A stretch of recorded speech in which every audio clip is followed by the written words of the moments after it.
வீட்டு மின் இணைப்புகளுக்கு எவ்வித மின் கட்டண உயர்வும் இல்லை.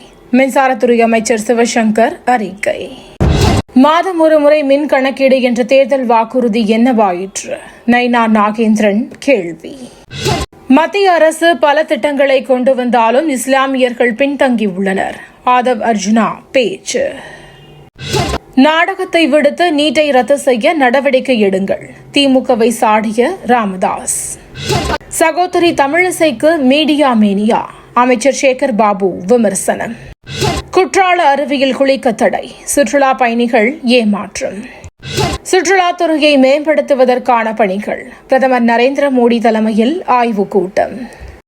கொடுத்த வாக்கை காப்பாற்றும் கட்சி காங்கிரஸ். கர்நாடக பேரணியில் ராகுல் காந்தி பெருமிதம். இந்தியாவில் கொரோனா வைரஸ் கட்டுக்குள் உள்ளது. மக்கள் அச்சப்பட வேண்டாம் என சுகாதாரத்துறை அறிவுறுத்தல். காசா முனையில் இஸ்ரேல் தாக்குதல். 60 பேர் பலி. போர் முடிவுக்கு வர வேண்டும். ரஷ்யா தயாரா என தெரியவில்லை. செலன்ஸ்கி வேதனை. ரஷ்ய உக்ரைன் போர் நிறுத்த பேச்சுவார்த்தையில் முன்னேற்றம். ட்ரம்ப் நம்பிக்கை. பெங்களூருவில் அதிகனமழை. மக்களின் இயல்பு வாழ்க்கை முடங்கியது. நீலகிரி தேனியில் இன்று கனமழைக்கு வாய்ப்பு. வானிலை மையம் தகவல். இன்றைய ஐபிஎல் போட்டி. மும்பை டெல்லி அணிகள் மோதல். தினந்தோறும் காலை தலைப்புச் செய்திகளை உடனுக்குடன் தெரிந்து கொள்ள வணக்கம் இந்தியா நியூஸுடன் இணைந்திருங்கள்.